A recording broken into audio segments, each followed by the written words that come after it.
Here we go. I just want to play that for everyone because we have some new umpires here, and I just thought it was important for you guys to kind of listen to him. Umpiring is a really great job to have. You can make some good money doing it by getting a lot of games, and it also keeps you a part of the game for once you get old enough that you can't play high school ball, or maybe you can't play adult ball for whatever reason. This still keeps you a part of the game. So I just want to show you that video so that way you guys can be encouraged by what you guys are wanting to do in your spare time. So anyway, I'll kick it over to Dick, and he'll talk about state rules, and then if you are umpiring in the Hastings League for fast pitch and slow pitch, please stick around because we're going to kind of go over our expectations and kind of briefly talk about our rules.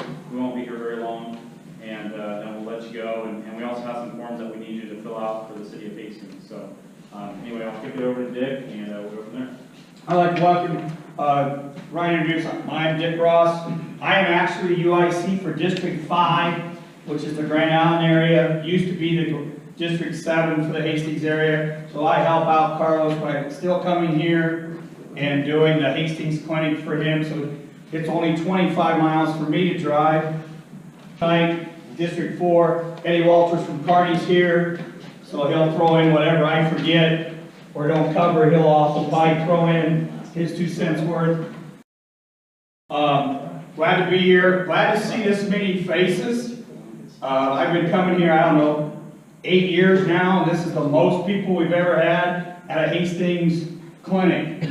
So Ryan did a great job of recruiting everybody. Hopefully we keep everybody coming. With that in mind, Ryan will talk a little bit more. For some of you, I am doing a field clinic. I told Ryan this. Last year I came, I had 1 umpire show up. I'm not going to drive all the way from Grand Island if I only get 1 umpire. I told him this because that's why I didn't schedule 1 originally. It's because I had 1 umpire last year. And my busy schedule to leave, to get here, drive an hour back and forth for 1, it's not worth it. Make sure you come. I'll teach you the fundamentals, especially if you are new for fast pitch. We'll go over the plate mechanics, where to be positioned, all that. Same thing with the bases. Then we'll be doing slow pitch after that. I think you get a little bonus for those that have worked the Hastings League. If you show up for my field clinic, right?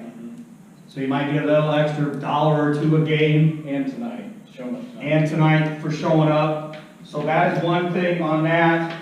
So throughout the year, if you ever have any questions or anything that comes up during your Hastings League that Ryan can't answer, or his interns or whatever can't answer. Nope, I don't have an intern. I got a full-time rec coordinator. Oh, you got a full-time rec coordinator. Yeah, Landon's in the back. Landon's in the back. He's the full-time rec coordinator now. Sorry.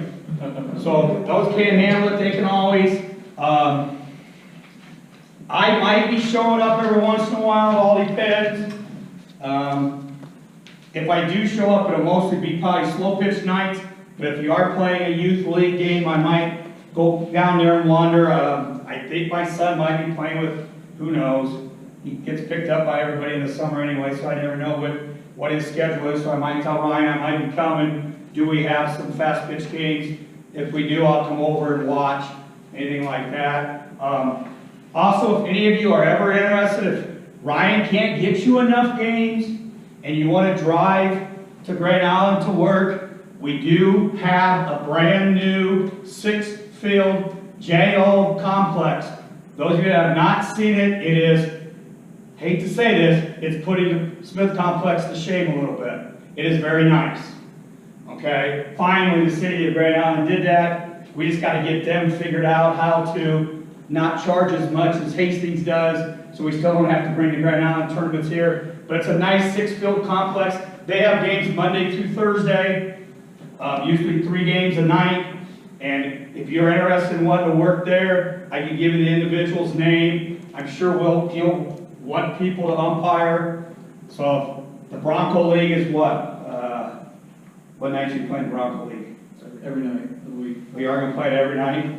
So if you not working Bronco League, but you want to work still some, not quite as competitive, but still we have our youth program So, like I said, they're going to play on all 6 fields. They don't need, they start out with a lot of the younger umpires to do the 8 and unders and the 10s. So if you're interested in that, you can shoot me an email. My email is in the packet here, which I'll show you.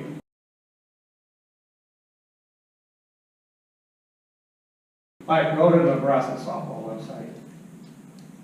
Okay, the USA Nebraska softball website is different than what it looked like last year. It's still under the www.nebraskasoftball.org, but it now looks like this. So up top you have the home adult youth umpires Hall of Fame tournament. So you can go to the umpires page. Of course, the UIC clinics, that tells you who the UICs are and when their clinics are. Okay, which we've already got. If you notice, that's how you do it. The clinic tonight was going to be held here, and at what time under District 5, even though it was listed under District 5, but you're considered District 7, unless you want to put me down as your UIC, that's fine. It doesn't really matter on that. Okay, go back to district information. Okay, so basically there, you can go under there and locate either District 5, District 7, whatever. If you click on either one of those, they will tell you who your umpire-in-chief. There's Carlos's address, his Crete, his phone number. There's my phone number and address, and also my email address. So if you need to shoot me an email, you can do that, and I'll try to respond back to you. So that's really handy now that we have that on our state page. Okay, go back to umpires. Okay, go back to awards. Go to the awards one. Okay, we do have a couple of programs here. We have the medals program. All you got to do is go through and figure out how many years you've umpired to qualify under all those medals. We do have some names. You turn in to a certain to Tim on what you want to do on being able to get to each one of those levels. It does cost you an award to get there, but if not, if you're interested in doing that, I know Eddie's in there. I keep trying to fill it out, but I keep stopping myself from filling in all of the years and the dates and all that. Okay, go back.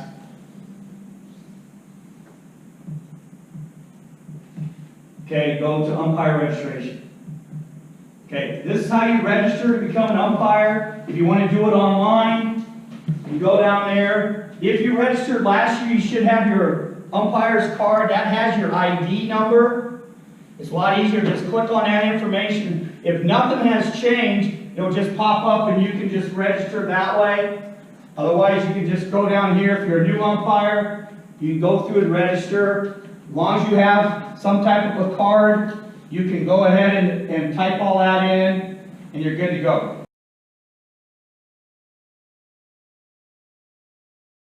Interested in working in state tournament, you can go online to that. Also, I have some forms here. But if you're interested in doing a state tournament, basically our deadline, we never really actually said when our deadline was, but I'm sure we usually have to have our contracts out by the 1st of May. So I'm sure if you're interested in umpiring, you might want to get this in. That's why I'm saying we're just go back. Right. But if you're interested in working in a state tournament, how state tournaments are done, whoever is the UIC of the particular state tournaments, get a list, and then we go through and we decide who's going to umpire, who we would like to umpire for us. The state office will send you out a contract, okay, and then you either say you accept or you decline. Okay, and if you're not interested in working a state tournament, all you want to do is do the league here in Hastings, that's fine. We're okay with that, but we'll try to find umpires that want to do that. The thing that we're really requesting this year, if you sign up for a state tournament, you are obligated to do it. If you call the UIC Thursday night at 11 o'clock at night and bail out, you will probably not get selected again for another state tournament. The UICs, we're going to be talking and say, hey, Lizzie called me last night, she can't be here, so she'll probably be now not being able to be selected to do another state tournament. Okay, so we're going to try to correct that because last year I know some of the people in the B tournaments had people the night before call in and say they weren't going to be there, and they did it 4 weekends in a row. So that way we know not to select those people. So if you are going to work a state tournament, and we say, come work it, please, if you're going to accept it, make sure you're going to be there. Okay, not bail out on us, because it depends how many teams we have, how many umpires we're going to need. Most of the umpires we're going to need is 21 each weekend. Some of them will be less, depending on if you go to slow pitch and that, but most of our youth fast pitch state tournaments, we're going to need 21. Sometimes they might need 27 if we have to go off site and all that. So if you're interested in working any of those, okay, go to One thing I need to add, been traveling with Tim Watts, state UIC, the last couple, 3 or 4 weekends doing tournaments with him. We are going to require that you be safe sport that's coming. certified, okay? All right, to do your state tournaments, okay? Because it is going to be a requirement to work it. In the JO ball, the adult fast or slow pitch and stuff like that, not so much.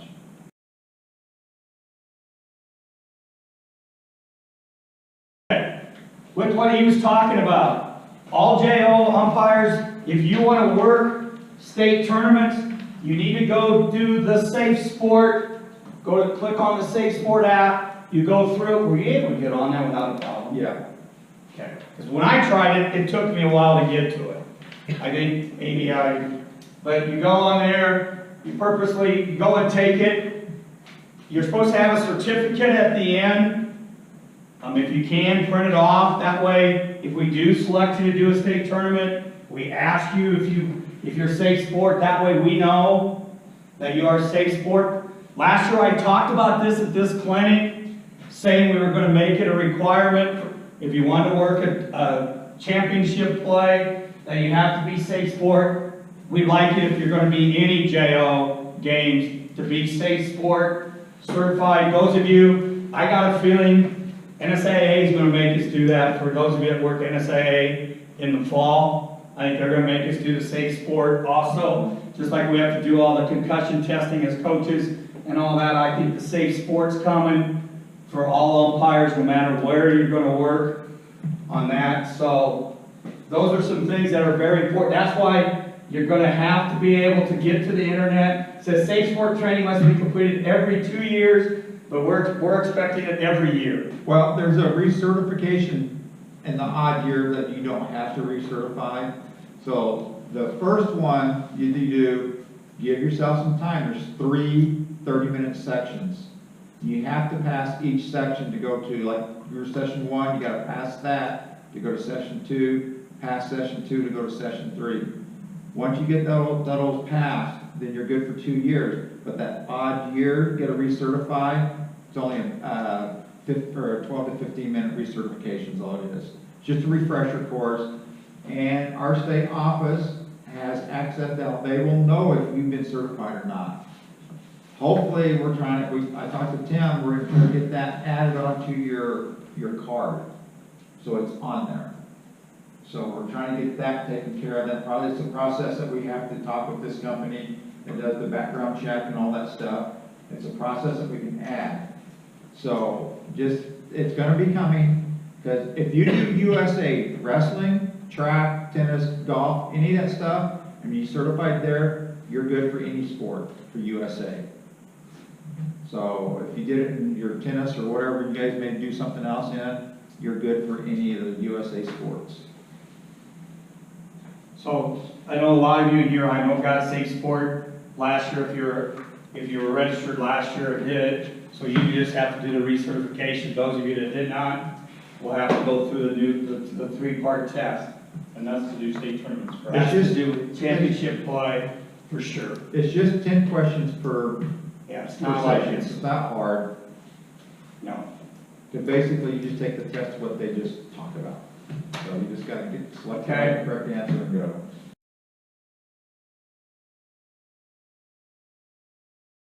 So that's basically everything you need to know. How to get registered online. Go to this. It's a nice thing. I was hoping Ryan had all this. with a computer. He usually is pretty good about that. Last week when I did mine in Grand Island, when I did it at my school, I didn't have a chance to have internet access to show everybody. I kind of talked about what to do. So that's how you get registered. So like next year, those of you that paid tonight, you can do this. It usually opens up right away, January. Usually what happens is Teresa will send you an email telling you, hey, you can go ahead and register online. So you can do that. Again, some of you say I'd rather do it tonight, which is fine. That's A-okay on that. So that's basically it about how to get registered. And that in your packets, real quick, just make sure I didn't goof up on anybody. Those of you that have been umpiring for a long time, you don't have very many things in your packet anymore. You basically got 3 things. You got the code book, which I'll talk about, the official rules of softball, and then the official gear catalog. Okay?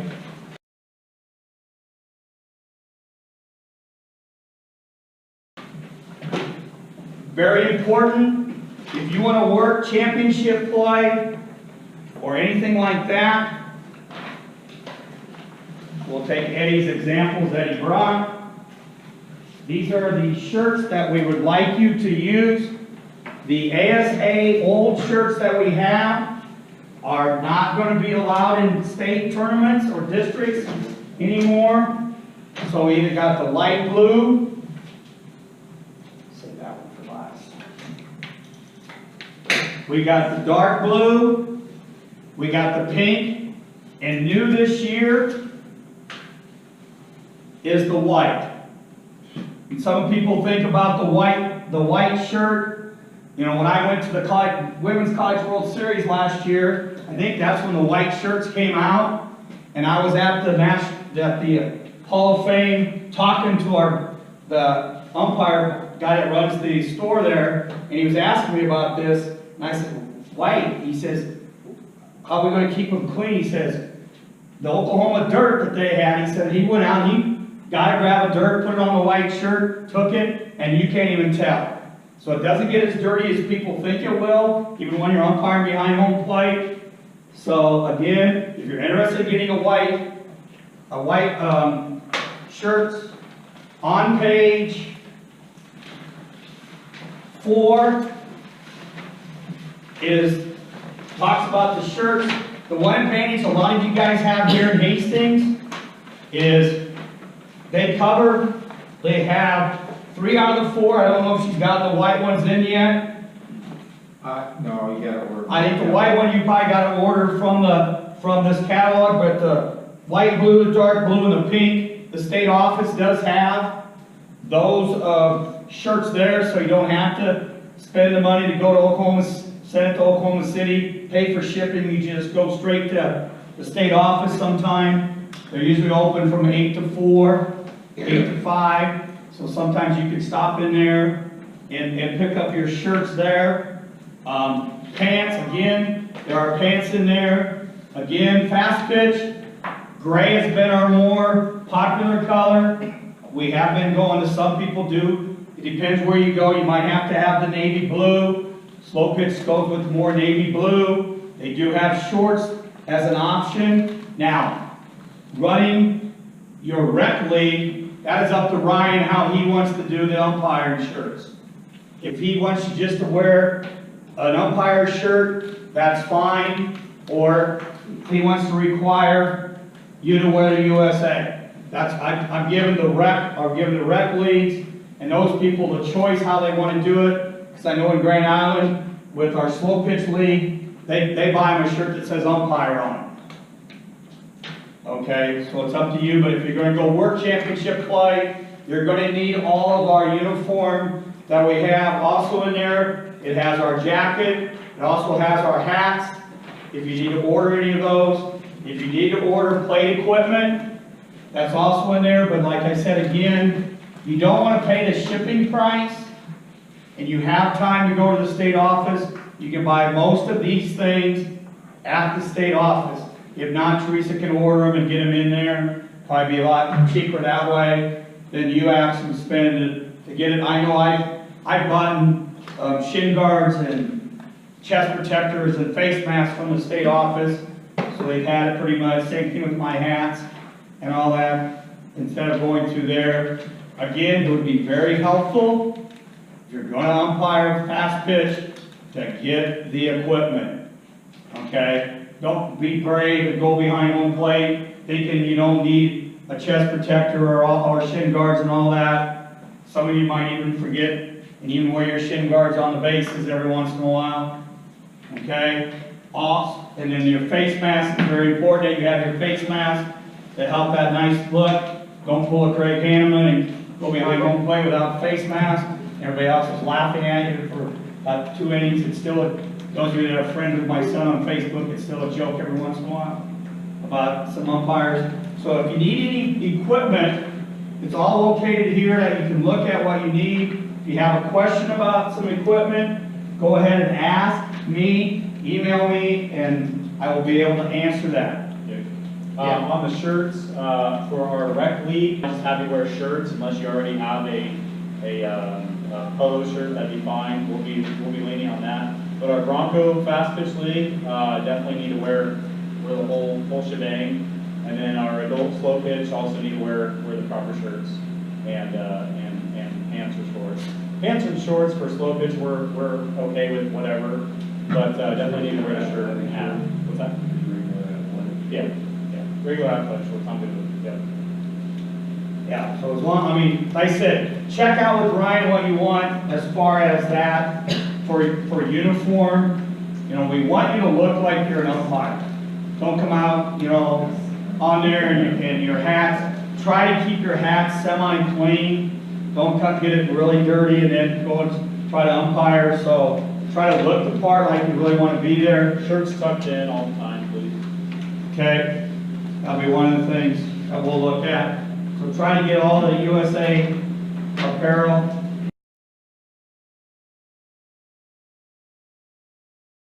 Okay, I'm going to go through, again, those of you that have been to clinics before, when we get to the rule changes, there's not very many to talk about this year, so that part of my speech won't be like an hour long like it has been in the past. The code book, there really hasn't been that many changes in there. Again, if you don't have internet access now to be able to go to that website, you can always look up in this code book. It has the addresses and phone numbers of all of the UICs, who is also your JO rep, who is also your adult slow pitch rep, or the adult rep. It also tells you who everybody is. It also says what counties are supposed to be in the particular districts. So hopefully you can get all of that information in there. It also gives you the phone number for the state office. If you don't know what state office is, you can go to this book instead of going to there. If you need to call, you know, talk to Teresa is our office manager. If you don't know who Teresa is, he's been there ever since we moved the state office to Hastings. We just have a new county manager now. Allison Peter, I haven't met her yet, but I'm pretty sure on that. It also lists in that book when of all of our state tournaments are, and that. So if you're interested, if you don't see that, and you want to see it and you don't have a form, you can also look and see. It also tells you when are our state tournaments for JO for next year. So if you want to kind of know, well, this year I'm on a vacation, but I would have liked to have done that particular tournament, well, you can see what weekend it's going to be next year. It's pretty much stays the same, it just coincides. Okay. You can go through and look at this. There's not very many rule changes as far as our code. Again, Ryan will go over those of you that are doing the Bronco League, what rules they want to use, what rules he uses for the slow pitch league. If you go work state tournaments, then you're going to have to follow, or districts, you're going to have to follow what our code book says for certain run rules and things like that. If he wants to have different run rules for the league, that's fine, or how many runs they're going to score in an inning and things like that. The only thing that's kind of changed this year, those of you that work slow pitch, they did put in an equalizer rule now. Okay? The equalizer rule, slow pitch 20 runs after 4, 15 runs after 5. You know, it used to be 15 after 4, and 10 after 5, and I think with the equalizer they put in there, if you're using the equalizer, you gotta give the team that started 5 runs behind. You can't just say it's 10 runs when the other team scores 5, it's already 10-0, but you spotted them 5. So it went to 15, so that's probably the main rule as far as that, besides the 8 and under, coach pitch only rule. They are gonna do the flip-flop rule that we did last year with the 10s and 12s. So we'll have the flip-flop again. I don't know if they use it. Again, Dave, I don't know if the people's tournaments that you're running, if they want to throw in the flip-flop rule, so that might be one thing you might want to check on. With your tournament UICs, which I'll talk about here in a little bit, you might want to make sure those people check with whoever tournament they are running, that we know that. Okay.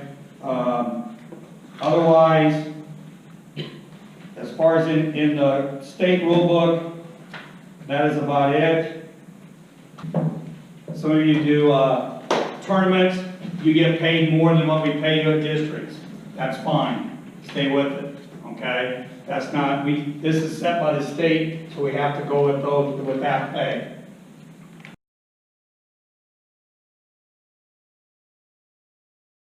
Okay. With that in mind, tournaments that you are interested in, there are some local tournaments held here at Hastings. I don't know, Dave, are you full or not? Yes. You're full, but if you're interested, I know Dave Kruger is UIC in one tournament. Courtney Drake is UIC in a couple, the way it sounds. And Tom Reichert is UIC in some. Bill Leach probably has one. We have the district tournament, which is June 8, 9, 10. I think that's Friday, Saturday, Sunday. We had worked here last year. You had 80-some teams here in Hastings last year for our districts for the C. They are not having 80-some teams this year. We're splitting it between here in Hastings and in Grand Island. So if you're interested in working, those of you that worked for me in Grand Island before, we've usually only had about 10, 11 teams. We're planning on having 30 teams this year, so we'll get a few more games than we had last year. If you're interested in working the district tournament here in Hastings, Carlos Sandoval is the UIC for that district.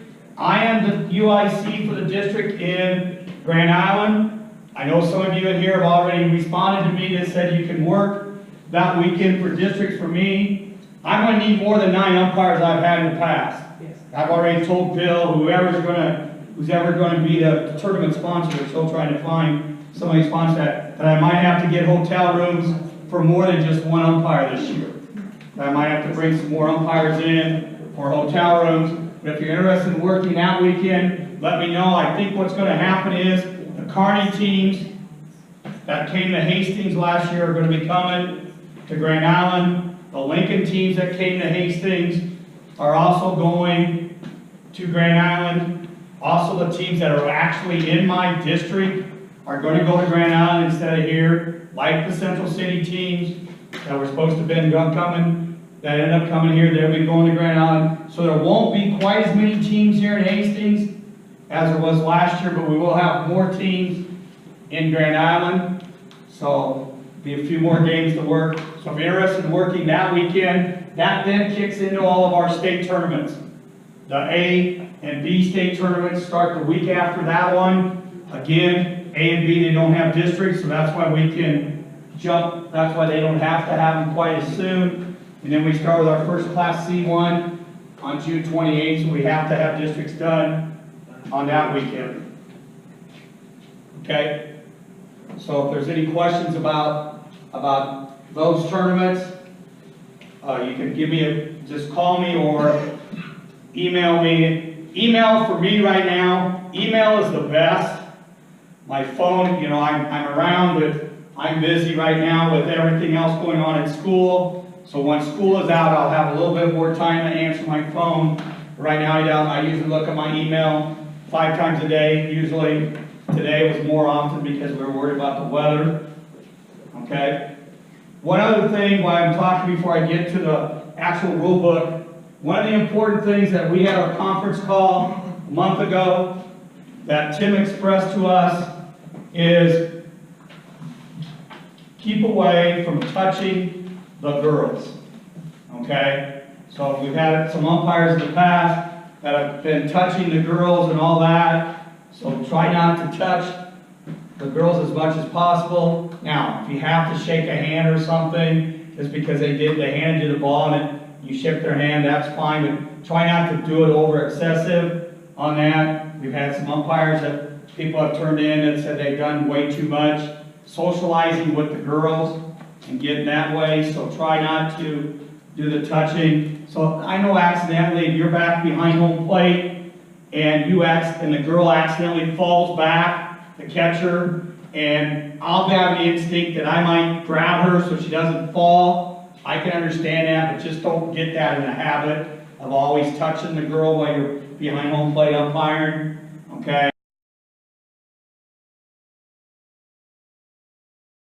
This is your official rule book. Those of you that are new in here, expect you to read it, memorize it, just look at it so you kind of know a little bit what's going on. If all you are is doing JO, mainly study, look at the JO portion. If you're doing slow pitch, look at the slow pitch part. It throws into modified pitch, it throws into all of that. Just look at the part, kind of know a little bit, especially if you're going to work 14s, 16s, 18s, and you're going to work some of the top ball. You need to know a little bit about your rules. Like I said, Ryan will help you out in the Bronco League, what they kind of want. He's going to kind of be nice for those of you that are new. He's probably going to put you with somebody. I'm nice to everyone. Somebody that has worked. Take their advice. Just don't. But we try to give you some suggestions, things that you need to get better at. So make sure you take our advice when we do work. All right, turn to page 13.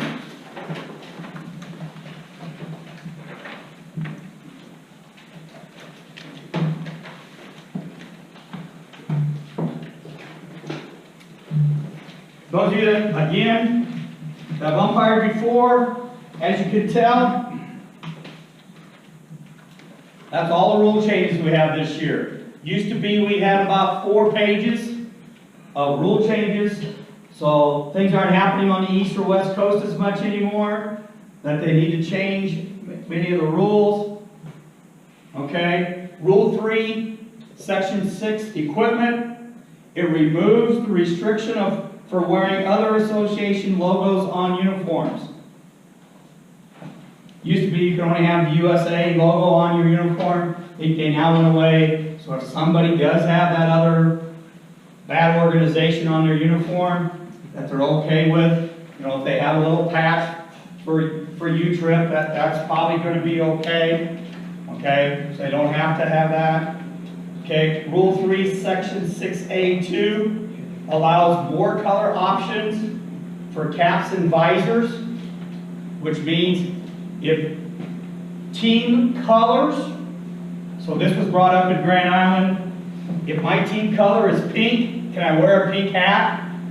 Yes. Even though if you go to page 40, it says under headwear, section 2, it says colors to include black, white, gray, beige, or team colors. The colors may be mixed and are not required to be the same for all the team members. So you could have a girl wearing a black, you could have a girl wearing white, you could have a girl wearing gray hats, and it would be illegal. It used to be they couldn't, it wouldn't be. So as long as they're either or they are the team colors. The same thing in slow pitch. Okay? As long as they are team colors or one of these criteria, they can wear that hat. Okay, so at least we got that cleared up, because it used to be some guys said, well, this guy's wearing this, he's wearing that, so you got to take his hat off. Now if it falls under one of those on the headgear, they're okay to wear. Okay? It has to be worn properly. Yes. The thing that we're coming across, and you guys know that's in the JO ball, they have that fielder's mask on. Okay, we are allowing them some to turn their hat around if they choose to wear their mask. So, don't go be picking on that because their hat turned around backwards because they got that protection on. We don't want them. If they don't have a face mask or they're in slow pitch, do not allow this. Just be polite, Asking them, okay, Yeah. hopefully they won't, You guys have a little bit of, Dealt with that Friday night. you guys have a problem here that here at Hastings, they allow you to sell alcohol at your complex. So some of those guys that drank before they came and now they're drinking while they play, so they'll try that. Grand Island, we got, at least right now, we don't have alcohol allowed at our state, on our complex. Rule 3, Section 6D, still under equipment, it changes the minimum size and allows other locations of required numbers. So now they can't have a number way up here and still be allowed, okay? If they want to put it really low on their shirts, it's allowed. They need to have a number. Now, if I was playing tonight and was playing, I doubt some of your girls would be having just their uniform. They'd probably have a sweatshirt on over the top. As long as you know what that number is, they don't have to have a number on the sweatshirt. I know during the high school season, I know our girls didn't have numbers on their sweatshirts, and some umpires allowed it. As long as you can see a number somehow, or you know who the girl is, allow that. But this is where they can have any size now. The number, okay, it does not, it changes the minimum size of the number. Again, the minimum size for the uniform 3 inches. is 3 inches high. Clearly visible on all uniform shirts. 00 and 0 are different numbers. Okay, so they can't have a 00 and they can't have 0. Okay, they are 2 different numbers. So if somebody comes in a lineup card, they got 00 and they got 0, it is allowable. They don't have to change that. You're going to see problems in the slow pitch aspect of the game. The reason that they want the Arabic number is because you guys that do slow pitch, you know what I'm talking about, because they've got some of those really crazy fonts they do on their shirts. And as a scorekeeper, is that a 2-7-1 or what is that out there, So that's the reason why they're making that Arabic now. And we understand this rule just came out. A lot of times they give you a rule change. This is going to happen in 2020. They didn't do that. They just cut and dry right here. So you're probably going to have some of those numbers in the slow pitch are going to be that crazy font we can't read. We just got to get through it this year and just remind whoever the head coach, manager, or whatever team is, hey, you guys got to get different uniforms for this, because they're not going to allow them possibly in state tournament. But that's just, these rules, remember, these only apply to state championship play, or championship play for district coming up. So whatever you do, like in your league, our league, you can wear whatever, so. Hastings League, we just tell the players that they have to have a number that's visible to the third floor scorekeepers. Yeah. And they can be taped on, or screen printed on, it just has to be visible to them. Well, and Here's the other thing that I've dealt with our scorekeeper. Girls weren't, like he said, girls wearing sweatshirts, yeah. I've had to argue with scorekeepers more than once. Yeah. I can't see a net number. I'm giving them the other team a run because they got a sweatshirt on. And what I usually do to help you out, if you know that if the girl comes up has a sweatshirt, hey, what's your number? Because are you talking you're working the east end or the west end? The main. The main. So yeah, what's your number? Just report it. Say 6. Then they can make a mental note. Gray sweatshirt, red letters, or something. I mean, we don't want to slow the game down. So, but we as umpires, we've discussed this as UICs. We think that minimum size is going to change. 3 inches is not that big. That's not a very big number. There's a reason why they have numbers in football. They call them TV numbers. Yeah. Because they have to be able to see through a camera. So we think that's going to change. But until that's done. That's why I said 3 inches. So we've never had a size before, so now they had to come up with something. So. Okay. Rule 4, Section 1C, players and subs. It clarifies where EPs may be listed in the batting order for JO fast pitch pool play. If you're using the extra players in your batting order, they can be listed anywhere. I think it used to be they always had to be listed at the bottom. If your number 3 hitter is your extra player, that's fine, okay? They don't have to be listed always at the bottom. When you list if you're batting all 12 girls, you want to have your first girl be the second baseman, the second girl be the third baseman, the third girl's an extra player for that inning, or the start of the inning, you can just list her as EP, okay? So they can be listed anywhere on the lineup card. All right, Rule 5, Section 3A, the exception game, adds a clarification to the regulation game for games using time limits. So if you have games, so what they're basically saying is, it does tell you in there now how many innings we have to be in an official game. And again, this is for championship play only, okay? And basically what it says, time limit has expired. It has to still be 7 innings or time rule to be an official game if we do call something because of, okay, for rainouts and things like that.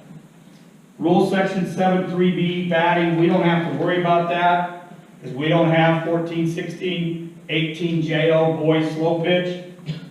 They're kind of coinciding that with the adults, they went to the 1-on-1 count. But we don't have 14, 16, 18 JOs for slow pitch. It will probably come into our state because Sioux City is really big into it right now, and so is Sioux Falls. The JO part, it started out with 18s here 2 years ago, now it's down to 14s. So it's going to grow. So that's the reason they incorporated that rule in there. Because we'll probably see it probably 4 or 5 years. You know, Omaha teams and Lincoln teams will probably come up with something, you know. Because once they start realizing they can't play baseball, and most people, Legion teams, you know, there's 12 or 13 players that are going to play Legion, but some kids still want to play, but now they don't want to play baseball, but they want to pick up the softball, that they'll probably start adding JO slow pitch for the boys.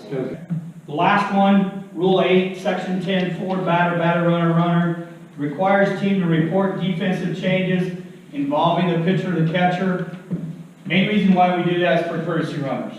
Make sure if they're going to change the pitcher or the catcher, that they tell you and you mark it down, so that way we know who, if they do decide the next half inning, they want a courtesy run for the pitcher or the catcher, that we know who it is.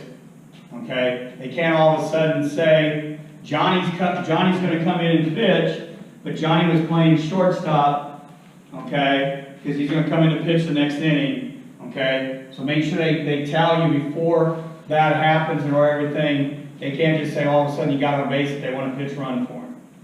So you need to report that before that time to make sure that's included in there for everything that you want, okay? Like I said, we have basically 7 new rule changes this year. That's the least we've had for a while. It's getting better. So you guys are either doing a better job or people aren't coming up with strange scenarios.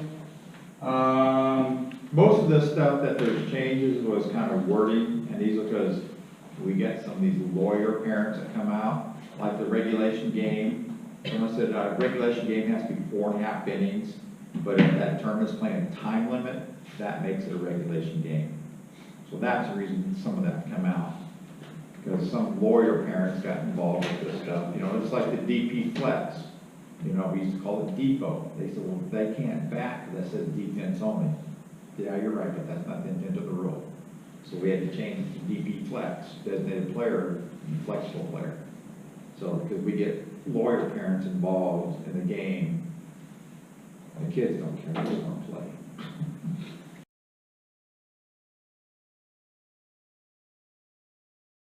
Last thing I basically have to talk about is the umpire exam.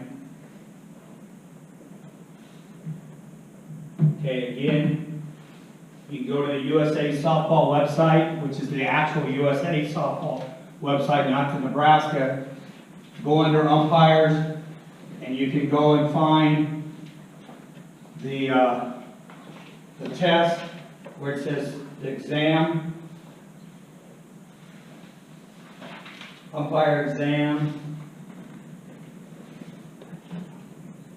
It's down below. Oh, it's down below, sorry. Yeah, download. That's right, downloaded. No, it's already downloaded. Yeah, I know, I hit it twice, so. Yeah. Okay. So there's your umpire exam. You can go and run this off, print this off online. You can do the test online. The code to do the test online is 5489. They will grade it for you. You do not have to mail the test to me. Okay? So online test code, if you want. What I would probably do first is I would run this off. Okay? Then I would take the test. Then I would go to do the passcode and put in your answers. You need to choose, when you go down to put your passcode in, it's going to ask you fast pitch, slow pitch, or both. Because if you just do fast pitch, just your fast pitch questions will come up with the other test. So there's a fast pitch section, there's like 8 questions for that, and like 8 questions for slow pitch. So, but if you do both, you'll get all the questions that you need, okay? But if you're specifically doing fast pitch only, just hit fast pitch, and then the general question will come up, the mechanics question, then your fast pitch questions will come up. The same with slow pitch, okay? So if you're only a slow pitch umpire, you only want to do the slow pitch, like I said, click on that. Again, the passcode for that is 5489. 5489. And be sure to take that test, because it only betters you as an umpire. Okay? Any questions? Like I said, if you need anything, just go ahead and email me.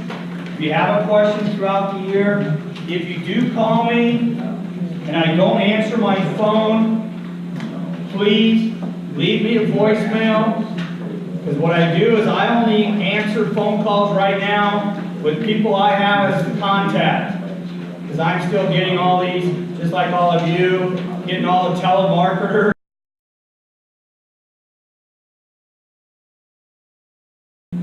Okay, Eddie's going to show us something here real quick.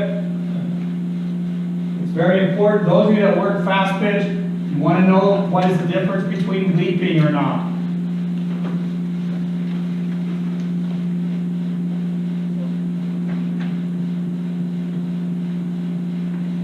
Okay, I'll set this up real quick. What happens if you're doing fast pitch this year, we went to the National UIC down in Oklahoma City. On the fast pitch, we had numerous complaints by coaches that we are not calling the illegal pitch. What the illegal pitch is when they leap, okay? And as a district UIC and runs state tournaments, I see a lot of pitches that are not being called that should be called. For that to be called, it's usually the base umpire that calls that, because you're the ones that's on the side of it, because you're at the foul line on first base. You will see that. If you get into it called the B slot behind second base or the C slot behind shortstop, you're probably not going to see that leap. And as a plate umpire, you're not going to see that leap at all because they're coming at you, okay? So I guess basically what they did is they took the National Federation of High School, did some videos, and actually were using it as a training tool, and they showed these videos down there. This is actually from a website called Cactus Umpires out of Arizona. They're very proactive about getting information out to people, and they let a lot of people use this. So if you go to cactusumpires.com, they got a lot of useful information in there for you, okay? So I'm going to show you some different, they're all only about a minute clips, so there's like 6 of them to look at. Everybody knows what a legal drag looks like.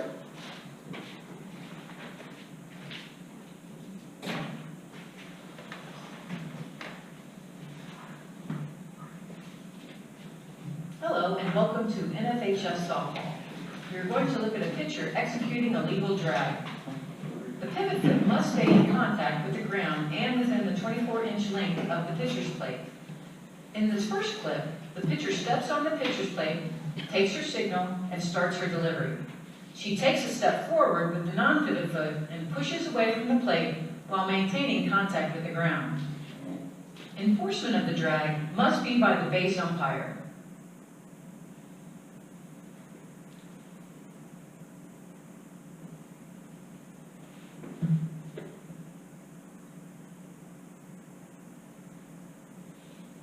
The second clip shows the view of the plate umpire. It is the responsibility of the plate umpire to call the 24-inch length violation. Both umpires must know their responsibilities and work together to enforce the penalties of an illegal drag.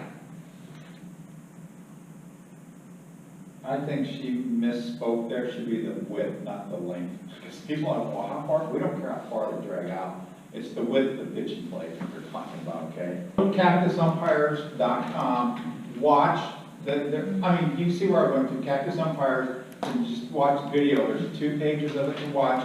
They're all about a minute to a minute and a half long, okay? So if you go there, they will show you what they're looking for. They want us to start calling, okay? Because a lot of the coaches are very upset. Last year, that's the thing I had to deal with as a class, running the Class B state tournament last year. That was the most thing I had to go on the field. I had to go watch, and I had to talk to the umpires afterwards, okay? And I took some pictures and videos, let them know, because they didn't recognize it, you know, they just don't see it. They get used to doing rec ball, which we just want them to play at rec ball. We get that. You know, we don't want to be hard on them and everything. We just want them to play ball. So we get into that slump where we do that and we get down to state and we forget about what we're supposed to do. So if you just watch that, that would be a great place to go, okay? Okay, thanks guys.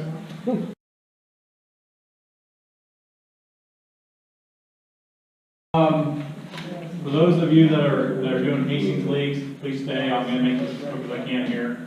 But this regards to Hastings leagues.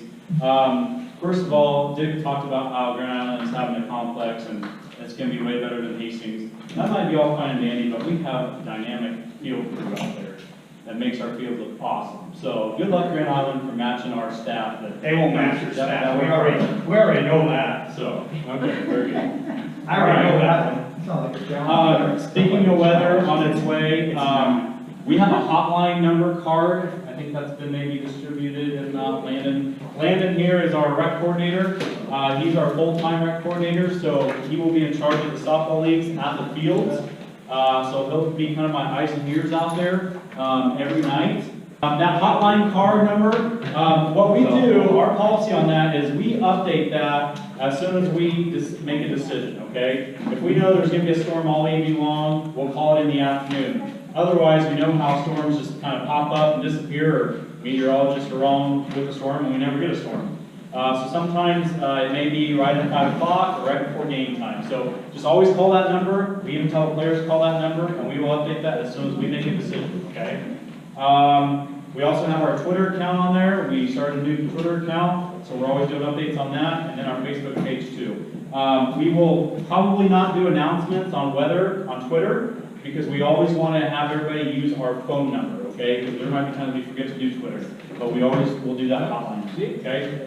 As far as payroll goes, if you are a city staff employee, you will be on a different payroll schedule. You'll be on your regular city payroll schedule. And if you are not a city employee, you'll be on a contract payroll schedule, and we will hand that schedule out to you once it's completed. So you know when you get paid, the weeks you work, and when you get paid. If we did miss a game, or 2 or 3, be sure to let us know. We are human and make mistakes, and we'll make sure we get that corrected.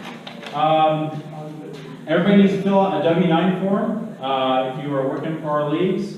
We have copies of those, so if you have not filled one out, be sure to grab one and fill that out and leave it with us tonight if you can. Available forms, it's called an umpire return form, and it says your availability on what nights of the week you work. That helps me with scheduling. I've already started a schedule, so be sure to fill one of those out if you haven't done so already.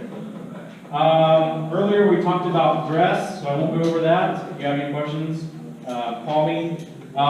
If you cannot make a game, please call us ahead of time as much as you can. We realize you might get in a car wreck, hopefully you don't, but emergency situations we know you might not be able to control. But if you're not feeling good that day, the earlier you can call us, the easier it is for us to find a stud for you. or notify the teams that we may not have an umpire or whatever the case may be. But just remember that you not coming to the game really impacts other umpires being able to come out and sub for you, and also impacts our games as well. So be sure to let us know. As far as the leagues go, we have already started our spring adult softball league. It's a new thing that we're doing this year. It's just kind of a warm-up for teams before we get into our summer league. Brent Nelson has actually started umpiring for us on that. We only have men's on Tuesdays and Thursdays. But our Bronco competitive fast pitch league, our 14U actually starts on Monday. And then the following week, every night of the week, we're going to have 8Us, 10Us, 12Us, and 14Us. And that Bronco league is getting huge. Okay, we got teams from Kearney, Grand Island, and Hastings, and it's just, there's one night where we're running 4 fields for that Bronco league. So we really need a lot of umpires, which is why I did a lot of recruiting. I know we have a lot of new umpires. We'll probably put you on the 8Us and just kind of work you in and have you with some experienced umpires so we can slowly get you guys comfortable with what you're doing. If you go to that mechanic class that we're going to have at the complex here in a couple weeks, be sure to go to that, because that's really going to be valuable for you guys to do that. We also have a training video that we can have you stop by our office and watch that video as well. It's kind of lengthy, but you can stop by and watch it anytime. We have that for you. Let's see here, bat stickers. We do bat stickers for our adult slow pitch league. This year it's going to be silver stickers with red font, and they will say 2019. So when we run the bat tester, we'll put a sticker if it's a legal bat, and that gives you guys kind of a visual of whether they have a legal bat or not, okay? So be on the lookout for those stickers. Adult slow pitch, also, there is alcohol that Dick mentioned. We serve alcohol. Players cannot drink alcohol while they're playing, okay? If they're caught while they're playing, Landon will kick them out of the complex, all right? They can drink before and after, they just can't drink during the game. And we actually don't have a whole lot of issues with that because they know it's a privilege to have alcohol out there. So, if you want to, you can. Really quick, so home team will be the better seed in the first round of the tournament, but then it'll switch to the winning team. So even if you're the lower seed in the tournament for slow pitch, but you're in the winner's bracket, you will be home unless you're getting spotted. Does that make sense? So if you're getting spotted, the opposite team will be home no matter what, because we don't want spotted, the teams are getting automatically 5 runs to be home. Then we got, after that, lower league, so EE1 will turn into a progressive home run rule. Okay, so that means each team will get 2, and then say we both hit 2 home runs, and we get another one. We both hit another one, we get another one. Does that make sense to everyone? Now, if I only hit 2 and he hits 1, I do not get another one until his team hits 2. Does that make sense to everybody? We're not going to do that for the upper leagues because they don't know they can hit a ton and that'd be too hard. Yeah, it's creating games in the mouth. Yeah, exactly. It'd be like 35 That was the 2 33. major ones. There are also, this one we're going to talk about, a player who is age 15 over may get a courtesy runner at any time. Usually it's just 1 per inning.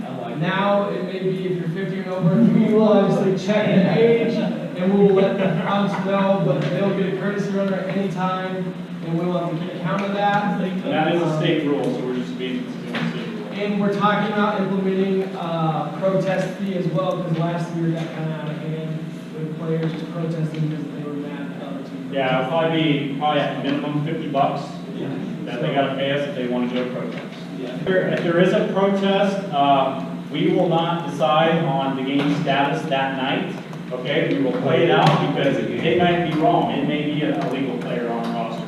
Unless it has to be played out that night, like for tournament, unless it absolutely has to be. Then we'll figure it out right then and there. Okay, fast pitch, real quick. If you're doing fast pitch, we gave you the rules packet. We were basically going off of that code book that you got. I don't know if you have a sample of it. That code book, yes. This right here, just read the JO on that, okay? Anything additional to that, which really isn't a whole lot, will be on these sheets, whether it's 8U, 10U, 12U, or 14U. We just wanted to go with this because all of those competitive teams are used to this, going to state tournaments, so we're just going to stay consistent and go with this book. So refer to JO in this, and then whatever might be extra on this, refer to that too. We do have on here teams will get the same amount of home and away status games. The home team will occupy the third base dugout and remain there if playing a doubleheader. It's not the end of the world if they aren't in, if the home team isn't in the third base dugout. We just do it for them to be organized as they're coming out to the field, okay? If they happen to be in another dugout, don't worry about taking time to switch them, okay? We just kind of do that for when they get to the field, they know where they need to go, okay? Okay, we had a huge problem last year, them not even knowing that they were supposed to occupy. Yeah, they'll know that now. All right. They'll be in our- They should. Yeah, all the coaches got this, so. Okay. Yep. And if they say they didn't know, it's not our fault. We